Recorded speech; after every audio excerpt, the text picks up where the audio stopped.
నేను డీసీపీ గారికి మళ్ళొకసారి విజ్ఞప్తి చేస్తున్నాం.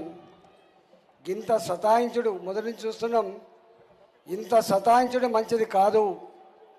ఇవాళ మీరు సెక్యూరిటీ పేరిట ప్రతి మనిషిని అన్నీ చెక్ చేసి పంపాలంటే 2 గంటలైనా కూడా లోపలికి వచ్చే ఆస్కారం లేదు. మీరు ఎక్కడో రైలు నిలయం మేము ముందే చెప్పినాం, ఇది పెద్ద ఎత్తున ఇక్కడ జామ్ అయ్యేటువంటి ఆస్కారం లేదు.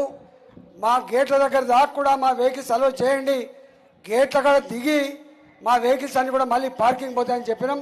కానీ ఎందుకో మీకు మా మీద ఇంత కక్ష కట్టి చేయడం అనేది సమంజసం కాదు. కాబట్టి కనీసం గేట్ల ముందుకు వచ్చిన డీసీఎంలు కానీ గేట్ల ముందుకు వచ్చిన బస్సులు కానీ వాటిని దిగనిచ్చి ఆ గేట్ల ముందు ఉన్నటువంటి బస్సుల్ని పార్కింగ్ పంపించాలని చెప్పి విజ్ఞప్తి చేస్తూ ఉన్నాం.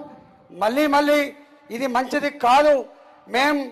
మొన్న మా దేశ అధ్యక్షులు నడ్డా గారు వచ్చినప్పుడు 100 వెహికల్స్ జామ్ చేసి ఇదే డిస్టర్బెన్స్ చేసిండ్రు. ఇట్లాంటి చిల్లర పని మంచిది కాదు. మీరు రక్షణ పేరిట మా మీటింగ్లకు ఆటంకం కలిగించే ప్రయత్నం చేయొద్దని చెప్పి పోలీసులకు నేను విజ్ఞప్తి చేస్తున్నా.